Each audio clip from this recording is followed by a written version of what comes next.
50 years after the final Harry Potter book, Harry Potter is now headmaster of Hogwarts, ready to usher in a brand new generation of witches and wizards. My name's Radio Mike, and together with my friend Sam Garlep, we're reading every chapter of my Harry Potter fanfiction from when I was 13. This is book 4 in that series. Welcome to Harry Potter and the Phantom Farter.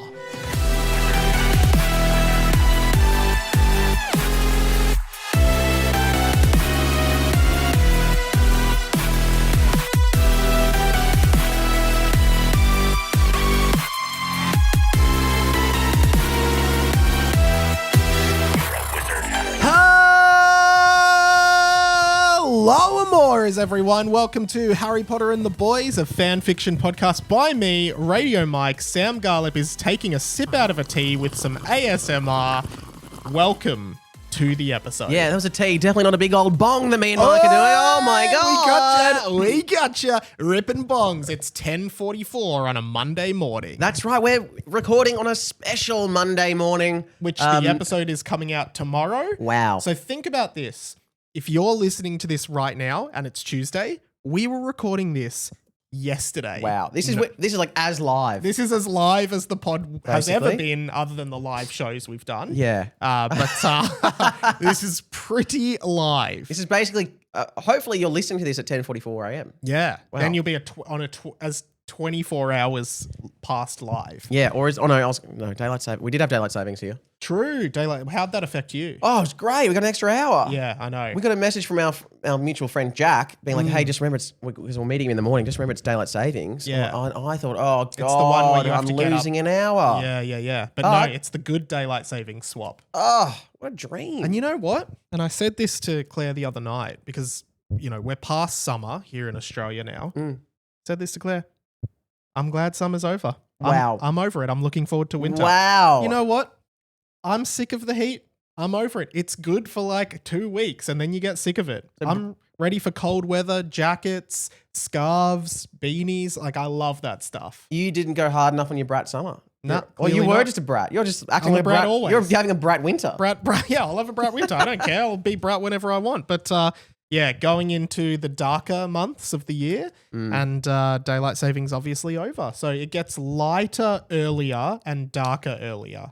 As in, gets lighter in the morning earlier and darker at night earlier. Is that right? Yeah. So like it's going to start getting dark at like 4:30 now. Yeah. And then but it will get light at like 4:30 a.m. I feel like it's still dark in the morning no matter what. True, especially in winter as well. Once I went out, I just got up uncharacteristically early at like 6 a.m. Like, this is before I started like actually sleeping properly. Yeah. And it was pitch black outside. I went to get a coffee. There was no one around. I genuinely thought it was an apocalypse. I just never seen the streets that empty before. It was like peak winter, like middle of July, 6 a.m., pitch black, no one around. I was like, what's happened? Yeah, some of you might do this regularly, but for those of us who don't, it's quite incredible when you get up. Yeah. Honestly, it's confronting. Yeah. But we should talk about Sam Garlep, Scam Garlep, opening night, Saturday night. That you went to. Was fantastic. Well done, Sam. Thanks, Mikey. It was a really good show. It was really fun. I was so stoked to see it as well. It was heaps of fun. Yeah. Thank you for coming. It's a great crowd. Done 2 shows now, and then I've got a little break, and then I'm doing 5 more if you are in Melbourne between the 16th and the 20th of April. Comedyfestival.com.au to get your tickets. It's over, kind of over Easter, Wednesday to Sunday. Awesome. And the Wednesday and Thursday are kind of nearly sold out. But if you want to go on Good Friday, Easter Saturday or Easter Sunday, traditionally they are the best nights for comedy.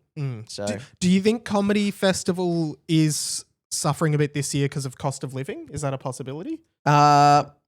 Yeah, sure. Yeah, because I'm going to less shows. So me and Claire came to yours, but I don't know how many others I'd go to. But I'll see yours again. Yeah, that's true, because it feels like you kind of... Yeah, because I feel like people's, in a way, tickets get more expensive. Yeah. And like, I said to Claire as well, like, going to a comedy show isn't just like paying for the show. Like, if you're going with a friend, you can't just be like, meet you at the comedy show. Cool, we're here, see the show. All right, see you. Like, you have to get dinner or a drink before or after, like, to socialize with your friend as well. Yeah. So it adds up. But Support your local comedians like Sam Garlep at the Comedy Festival this year. Please come to my show. Yeah. And you know, I won't.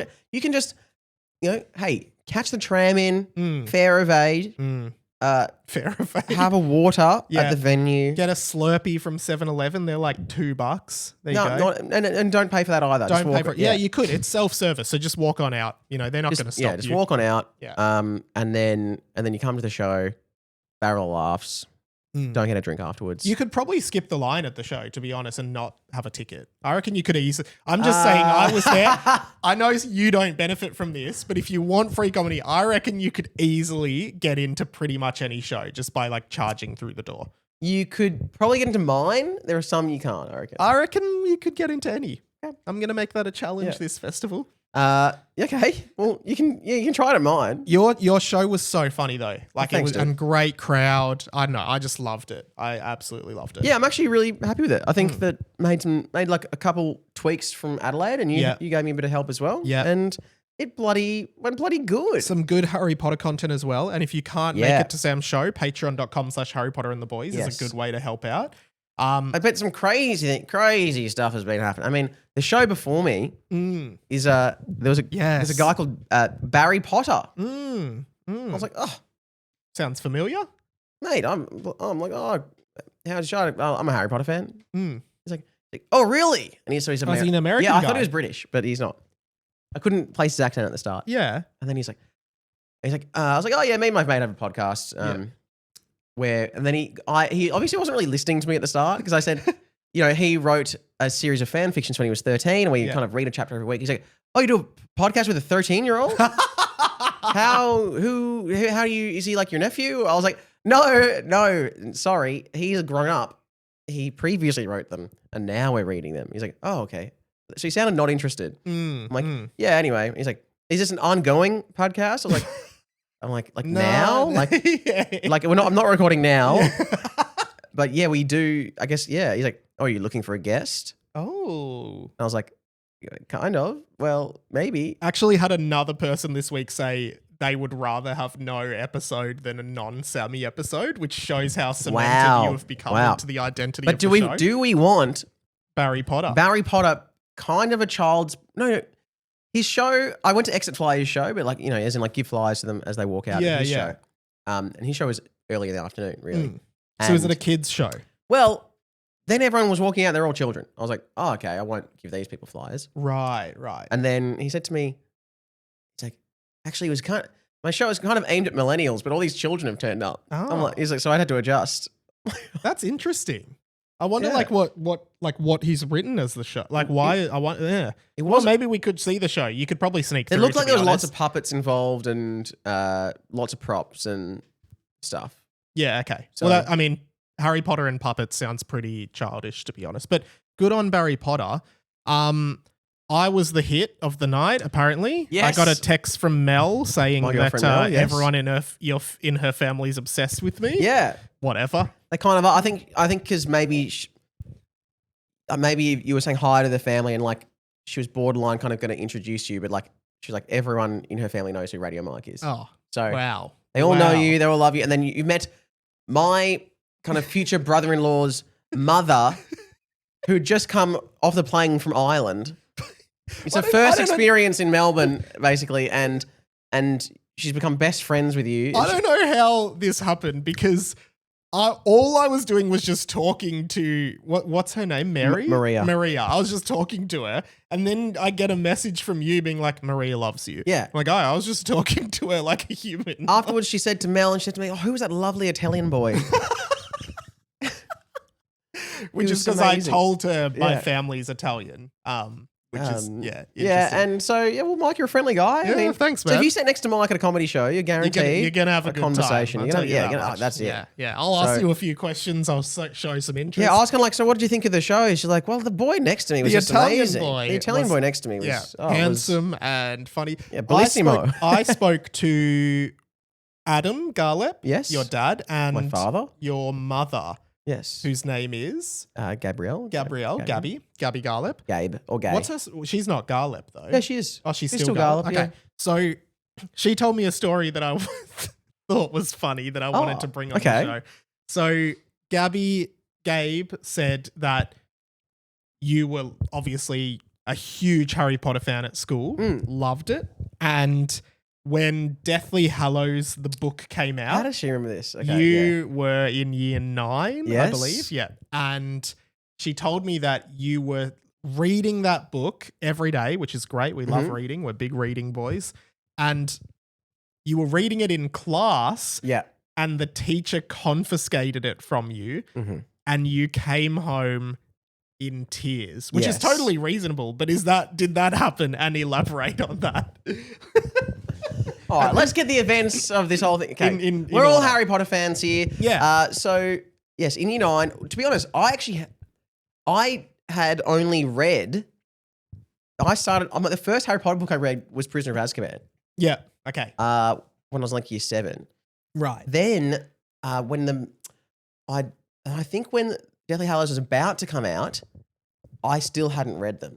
Okay. I was about 2 or 3 weeks until Deathly Hallows came out. Wow. So did you binge? And I binge read all the books. You were like doing a streaming service binge before streaming services. You were binging books. So I would read on the train on the way to school. Yeah. I read, and then I would just read during class. Parents would kill for their kids to binge read these days. Yeah. But and during whatever class it was, I would just then read Harry Potter. Yeah. All day. And so you were up to Deathly Hallows. And I got up to Deathly Hallows. And then you wanted to, I don't know if it was Deathly Hallows. Okay. Because I reckon I made Mum, it might have been Half-Blood Prince or Order of the Phoenix. Because I knew it was about to come out, but I think it was like a Friday. Anyway, because then the teacher locked it in their office and they didn't give it to me. What? Like they went home or something. Locked it in their office? Yeah, they're like, like the bloody Chamber of Secrets? Yeah. I don't know, that wasn't great. That was kind of, yeah. Like, it was like Tom Riddle's diary. Yeah. Dumbledore's office. I didn't have the lemon Didn't sherbet. have the password.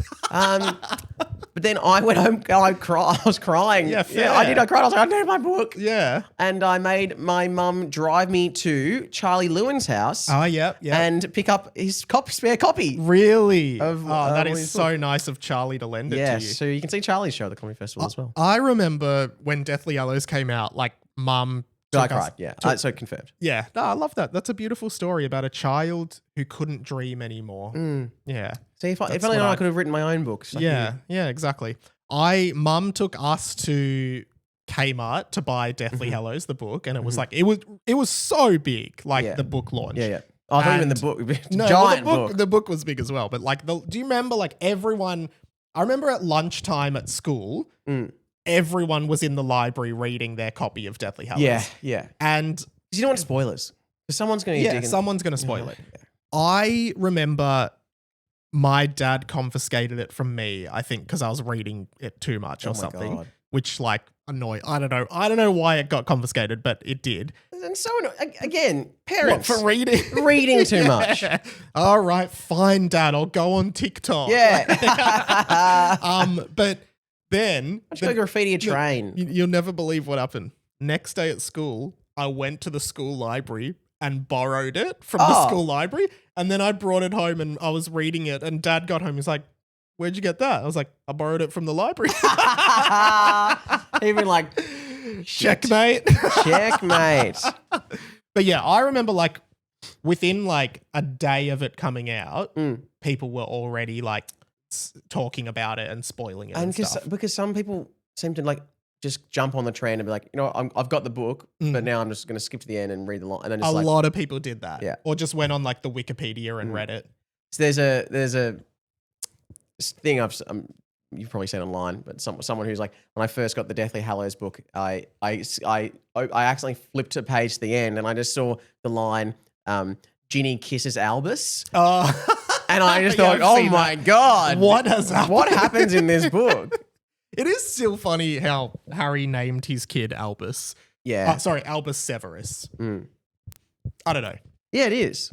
And then not a great redemption for Snape. Like, did Snape deserve to be redeemed in that way? He was a bit of a dickhead. Like, when I think about it more. Yeah, especially when if Albus goes, so Dad, what was your experience with Severus? Well, yeah, I actually hated him for the whole time I knew him. Yeah, but he loved your mum, and so I'm paying tribute. Okay, this is a stretch, but it's kind of like... Yeah? You going to say Titanic? No. It's kind of like if George W. Bush named his son George Osama Bush. It is exactly like that. It's like, look. Sorry, I'm currently taking a layer off. Yeah, Sam's taking his jacket off. So it's like, hey, Dad, why am I named George Osama? Oh, well, you're named after my father, George Bush Sr., and then you're named after the bravest man I ever knew. Osama. George Osama. Osama bin Laden, the bravest man. Well, yeah. Yeah. I mean, it was pretty brave. Like, what is bravery? Anyway, we're not bin Laden supporters here. Well, Sam is, but I like to stay out of that stuff. I'm just going to plead the fifth on that. Yeah. No comment. What else do you got? Or should we do the double F? What else have we got? Well, God, I'm just doing everything at this comedy festival. I've picked us up a bloody possible sponsor. Get out. Yeah. No. Tell me more. It depends. Do you prefer, and just wait to the end of this answer, do you prefer to be paid, in money, which anyone can bloody get? It's gone in a minute. Anyone can get it. No one's ever asking for money. It's gone. It's gone as quick as you have it. Yeah, you spend it on what, a packet of Drew Balls or some Birdie Bots every flavor. Oh my God. Yeah. Or would you prefer to be paid in coffee beans? Something that is so delicious and that you use every day. Well, I don't have a coffee machine, so I can't grind the beans. But I do. Okay, yeah. Well, give me more details on this. I don't want to name I don't want to name them until we get the beans. Well, give the. But you sound like Jack and the Beanstalk. Oh, I've sold our cow for magic beans. Basically, a guy came on my show and he started a coffee bean, company, and he said, oh, I'll give you some stuff and you can, post about it and whatever, and I can be a personal sponsor. I was like, oh, well, you can give them to me and Mike and we'll do it on the podcast. He goes, what? Really? Yeah. So you can be So there was no discussion of like cash in exchange? No, it was free beans. It was free beans. Yeah. Yeah. Which is exactly how Jack ended up on that beanstalk, which I guess wasn't that positive because he did find the golden goose who laid the golden eggs. Yeah. So that could happen. Yeah. But can you whisper the brand to me? Oh, I can't remember what it's called. Oh, well, okay. Well, that's not a good endorsement. Well, yeah, I mean, sure. Let's do it. If anyone wants to give us I will accept free stuff in exchange for, hey, this is good on the pod. Yeah. But we don't want it to be like, we have to actually like it, Yeah. Well, I'll use them. Yeah. So maybe I should use them first and then I'll endorse them. Yeah. Okay, cool. All right. So well, that was just you organize that in the background. But these are just things so he's seen the shows and wow, that's so good. That's worthy of my coffee beans. Yeah. Wow. So, okay. Well, let's get the iPad out and we will do the next Chappy Dappy of Book 4, Harry Potter and the Phantom Fighter. Now, I believe last week, Samuel, we had a scenario. What? I don't like. This is one of the times where you can't remember either. No, I can.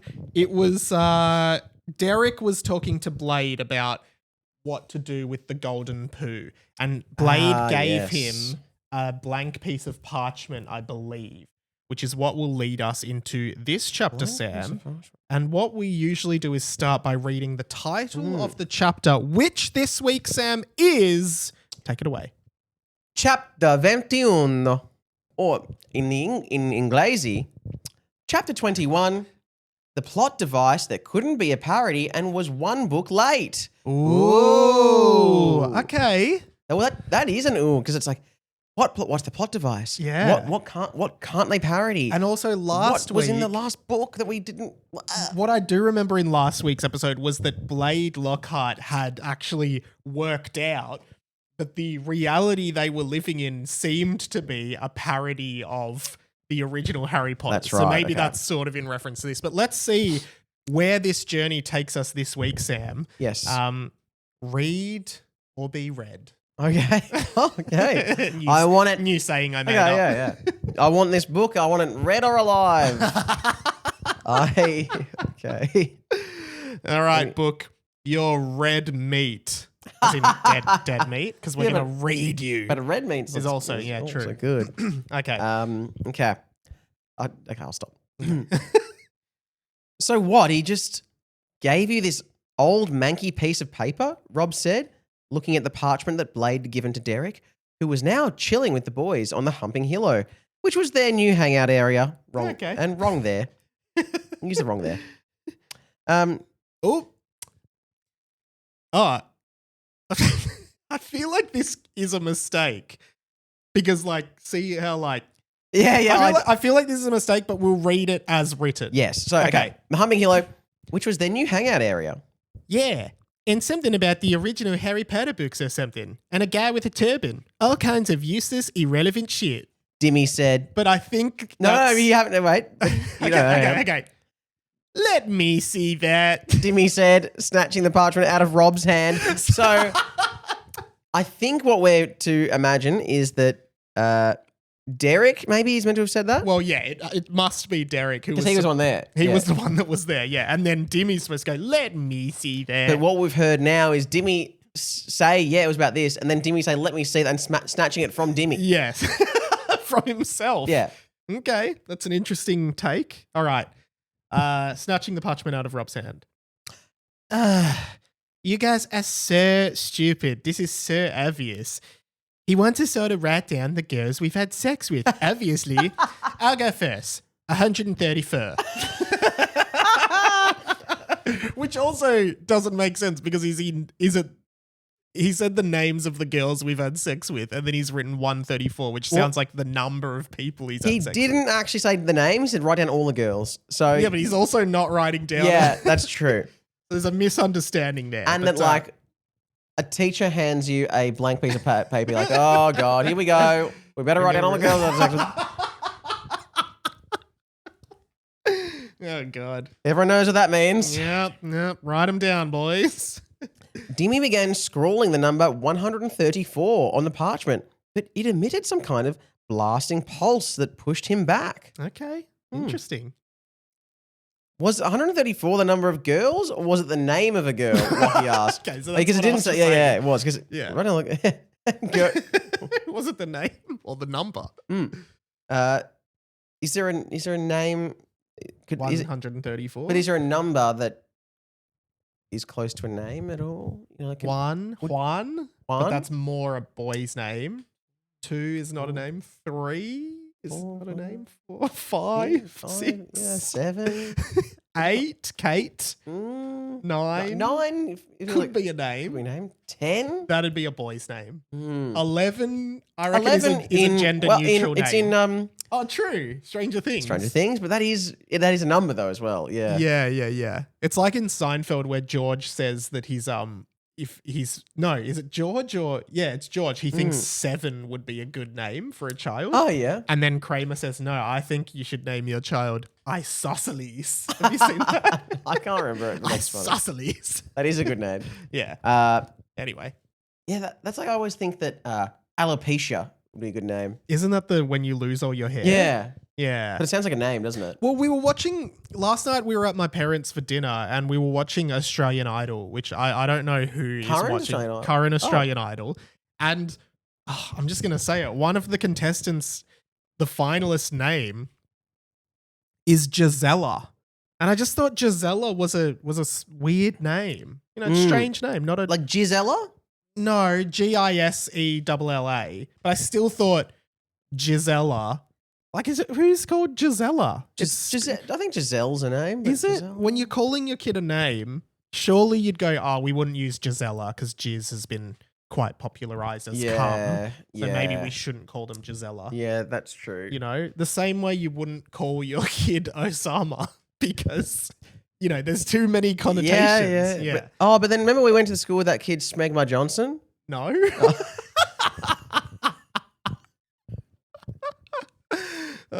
Get on with it, you bloody bastard. You cheeky bastard. Okay. All right, let's keep going. Was 134 the name, was the number of girls or was the name of a girl? Lockie asked. Sam shrugged. Tom also shrugged. Also, Sam and Tom were still not talking. They hadn't talked since the end of last year. It was sad for all involved, except Luke, who didn't like Tom very much, actually, so he was fine with it. Also, Gemini was there, I guess. Okay. I'll accept all of that as fact. Some paragraphs just are there to be read. Suddenly, that parchment began to hover in midair and words began appearing on it. Messrs. Mooney, Wormtail, Padfoot, and Prongs politely ask that Dimwit Dimmy stops defacing their creation immediately. Okay, so, well, we know what it is now, right? It is the Marauders map. Yes. Okay. And, my line. Dimwit Dimmy. That's so clever. Dimmy said, laughing. Wait. Is this map talking to us? Luke said. Messrs. Mooney, Wormtail, Padfoot, and Prongs think Luke should rename himself Puke. At least that way his name will be similar to how he looks. Burn! That's good. It's insulting us. Hey! Dimmy said, punching the map, which seemed to solidify and turn to brick for a split second, making Dimmy's hand collide with it and start bleeding. Oh, wow. And we've never seen that feature of the Marauders map. I like it. But you do wonder, can someone just rip up the Marauders map? Yeah. Or burn it, or put it in water. And how did they make this magical map in the first place? Such a young age. Yes, Anyway. Seems to be very powerful. Yeah. It seems like Zuckerberg level skill of tracking people. But then he was like, oh, I'm not going to take this out of, I'm not going to monetize this. Yeah, we won't commercialize it. Yeah. We're not that kind of people. No. Mr. Padfoot thinks that Dimwit Dimmy is a big baby. Can I be Mr. Prongs? Yeah. Oh, sorry, you want to read them? Yeah. Yeah. Great. Mr. Prongs thinks that Dimwit Dimmy is a bigger baby. Mr. Padfoot would like to remind Mr. Prongs about the discussion they had earlier about Mr. Prongs always copying Mr. Padfoot's ideas with the insults. Like they're trapped in there together. Mr. Prongs thinks that he did not copy Mr. Padfoot's idea, but simply improved on it for effect. Mr. Mooney asks Mr. Padfoot and Mr. Prongs to stop arguing. Mr. Wormtail thinks... Shut the fuck up, Wormtail. We know what you did. So they're all like trapped in the map. Yeah, but they're all... Yeah. Because this happened. Remember Snape tried to read the map and they all started insulting him. Yes. Yeah. Love it. Okay. So they're very, very clever. Yes. Very clever, young Mike. Yes. Oh, don't you guys see? Professor Lockhart has given you the Marauders map, said Gemini. So Gemini's just around. Yeah, but they told us that at the top of this page. Yeah, I know, but I should have just Gemini was there, I guess. I know, but we don't really think about Gemini anymore. Yeah, but that's why the author put his name there. But that's from book 3. This is book 4, Michael remarked. Yeah, and wouldn't it be called like the Marauders crap or the Mapornas map or something like that? I mean, it's not often things are just a one-for-one, non-funny replica from the books, Rob said. And that is true, which is, I guess, this is the plot device that couldn't be parodied and was one book late. Maybe they couldn't think of a way to make the Marauders map funny and also have the exact same effect it did in the books. I suspect this will come in handy, Gemini said. Well, go on, Derek. Tap it, Sam said. I solemnly swear that I'm up to no good, he said confidently, tapping the map with his wand. Wow. And it says, wow, you can see everyone. Not sure who We don't know who said that, but someone said it. Maybe I guess Gemini, because he was there. Well, it's funny then because they know the book and the movies that they know what to say. Like, because no one's, I solemnly swear I'm up to, But there is that big kind of thing of like, how did Fred and George figure out what to say in the map, you know? You know what? I would like to think that somehow when the original Marauders, when they were leaving school, maybe they passed on to someone else. They passed on to someone else. But didn't Fred and George just find it in Filch's drawer? That's what they said. So it's like, maybe Mr. Filch was like, if you're going to take that, just tap it and say, I solemnly swear that I'm up to no good. Anyway, stop, get out of my office. Okay. Surely enough, the map began to populate with names of everyone on the school grounds. It was actually quite hard to see a lot of the names because there were so many names crammed into the small spaces like classrooms. And they're actually... So this is like getting into the actual practicality of the map. Yeah, which is true. Yeah. And there were actually just so many people at Hogwarts that it was actually quite impractical. Like, for example, if 25 students were in a classroom, all of the names just sort of overlapped over each other. It definitely wasn't as clear or easy to use as the movies made it look. Oh, I like that. There's a reality to it. Oh no. What? Oh no. What? This could be heartbreaking. Oh no. Michael noticed 2 names walking together inside the castle. Olivia Flatchling, and Harold Biscuits. Oh, that's going to break his heart. Oh, Yep. okay. There's the girl that I like. It's so clear to me that she likes this other guy. He doesn't have a penis underneath his pants. Fly. I'm gonna go to bed and just cry. Why is that so funny? I can't. There's the girl that No, I it's like. just You know a- that's from South Park. I've told that. Yeah, you have told me, but like, Yeah. I mean, but how many times did they do it in South Park? It's in the South Park movie 3 or 4 times. Yeah, I reckon we've And had I've about just stolen 7. it. I reckon we're at 7 times. It's a good song. Uh, There's the girl. Okay, that- no. It'll come up again, I'm sure. And again, it's always in italics. It's not, you're actually, the camera's going again. Maybe we. Let's just not do video this ep, so we won't mention it again. Yeah. Just because it's going to take too long anyway. Okay, sorry. No, sorry. So, I don't know. I just think that's funny. It's in italics. It's not in a quote. We just assume that Michael's singing it. We're not sure. Michael ran off without saying anything after staring into space for a few seconds and was clearly in tears. So that I think that Okay. says it's happening in his head when he Yes. sings it. So he just sort of stands there and looks, and in his mind, it's there's the girl that Yeah. yeah. But he okay. does it in real time. But Yeah. so everyone just looks at Michael and he's just like silently for Michael, about 30 seconds. You there? Hello.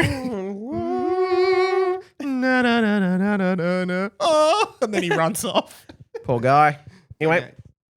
the names of everyone in the book were present on the map, even characters that were dead and buried in Hogwarts grounds, like Seamus Finnegan, whose name was hovering over the Forbidden Forest. Okay, so that's funny because we never knew that we knew the map could like show the true identity of someone because that's how Harry sees Peter Pettigrew on Yeah. the map. And he also sees Barty Crouch in book 4. Oh. He sees Barty Crouch, but it doesn't say Barty Crouch Jr. It just says Barty Yeah. Crouch. But we didn't know it could show dead people who No. were buried on the grounds. And didn't they? Because Did Harry they ever, killed did they ever Seamus. reveal that he was there? No. That Seamus was Yeah, yeah. there. I don't know. Yeah. I can't remember. Harry covered it up, I think. Or maybe Seamus is alive. Wow. That'd be huge. I don't think he is, though. Fuckster Fungorius was in the Great Hall, as was Dildo, Crocomite. Harry Potter was waddling around his office. Hermione was in the bath. And all the boys' names were there too. I mean, what a detail. Hermione was in the How could they tell that? Derek saw another name walking towards them. 134 Jones.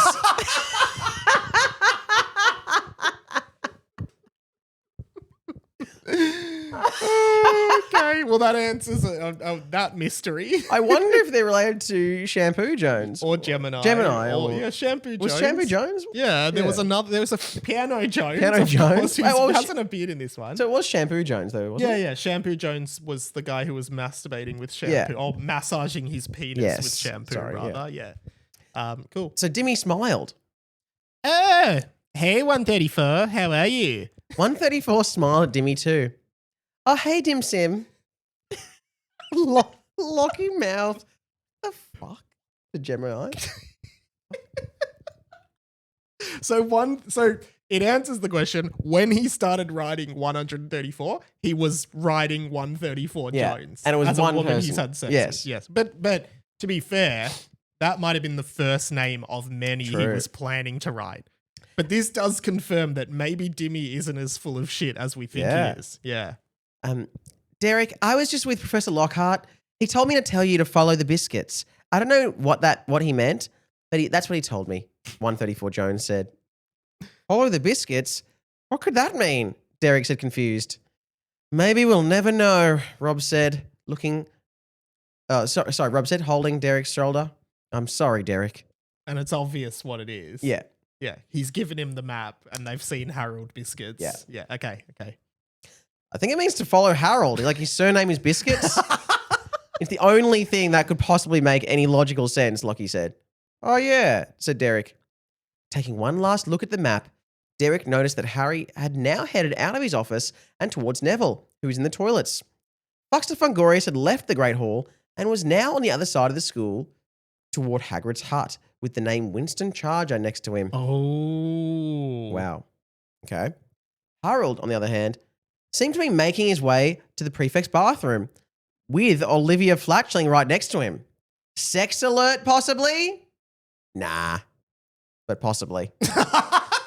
End of chapter. Wow, that was amazing. Yeah. Sex alert, possibly. And What? there was in the first chapter or something, they said that there was going to be a graphic sex scene, but we also know Harold doesn't have a penis. Oh, so, true. You know, it's It'd difficult. be difficult. But, you know, we're mirroring. Harry goes to the prefect's bathroom to find out the secret of the Golden Poo. Mm-hmm. And, like, Moaning Myrtle looks at his penis under the water. That's true. And we did talk about how the prefect's bathroom is very orgy bath kind of vibe, you know? So who knows what's going to happen next? It's crazy. I know we've talked about the prefect's bathroom before, but that is just crazy. Why do the prefects just have an orgy bathroom? A gender neutral bath and spa. Yeah. With like designed for large amounts of people to have group sex in, I think, personally. That's your opinion. That's my opinion. Sam, thank you so much. Well, thank you, Mike. Thank you, listeners. I mean, wow, it's a Monday, and it has felt a bit like a Monday. I don't like Mondays. Tell me why I don't like Mondays. Tell me why. I was gonna say, guys, like, it would mean the world to us if you would jump on the patreon.com/Harry Potter and the Boys, get 15 extra minutes every week at the top of the pod to ease yourself in to the chaos that is Harry Potter and the Boys. And I think we got a new patron today who is doing $10 a month. Which, hell yeah. You know, that means $5 a month for me and Sam because we divide it by 2. Yes. Once Patreon takes their cut, maybe about $4 a month each, which, you know, over the year adds up to $48 each. Wow. So, Thank you. If you do, no, but seriously, if you like this show and, you know, you want to keep the show alive, jump on the Patreon to support us. That's the best way because, like, at the end of the day, like, we don't really make much money. So any money that can come in to help us sort of keep doing it, like, we're going to keep doing it, but, like, any money would be really helpful if you can spare it at the moment. Yeah, we're going to keep doing it. We're definitely going to keep doing it. Because I think it's $3 or $6 a month, Australian dollars. So, you know, it's like kind of the price of say you're buying me and Sam a coffee every month and, you know, just treat it like that. And if we see you, we will buy you a coffee. If we see you and you show us that you're a Patreon member, Sam will buy you a coffee. I will contribute half of your coffee. Okay. Which will be difficult to do. Not many people carry cash. They'd be annoying for a cafe to split the payment. I'll just buy you a coffee. That would be one coffee. Can we split that? I guess. No, seriously, we will. And you know what? I'm a good guy. Just ask Sam's brother-in-law's mother. Yeah, Sam's mother-in-law. Yeah, she loves you. And yeah. And that would mean the world to us. And what would it mean in the universe to me is if you come along to the last 5 shows of my comedy festival run in Melbourne, Sam Garlep, Australia. Scam Garlep, comedyfestival.com.au, search Sam Garlep, buy the tickets. Oh, that's what I was going to say to you actually just before we end. I know I've already said this to you, but I think it's worth saying. When we were trying to buy tickets to your show, me and Claire got the weirdest error message on the Comedy Festival website I've ever seen. Yes. If anyone can decode this message, this is the error message on the screen that we got. Transaction process ID 119 was deadlocked on lock resource with another process and has been chosen as the deadlock victim. Rerun the transaction. What does that mean? I think process ID 119 is the name of a girl I had sex with. But you did text that to me, and you're like, "What do we do?" And it's funny because it's on the create new account page of the Comedy Festival website. Yeah. I clearly have nothing to do with the error messages on the I know, but I just thought it was funny. Oh, I only sent it to... I wasn't blaming you. I thought you were like, hey, can you help? I was like, no, I don't have any control over that. Oh, man. Well, jump on the Patreon, and if you get a message that says transaction 119 process ID deadlock victim, that's actually a good thing. Yeah, so it's a good thing. That means you've won a prize. So send it in to us. All right, guys, that's it from us. Goodbye. Amores. Tell me why I don't like Mondays. Tell me why I don't like Mondays. Except when I get to see Sammy, 'cause I love his comedic prowess.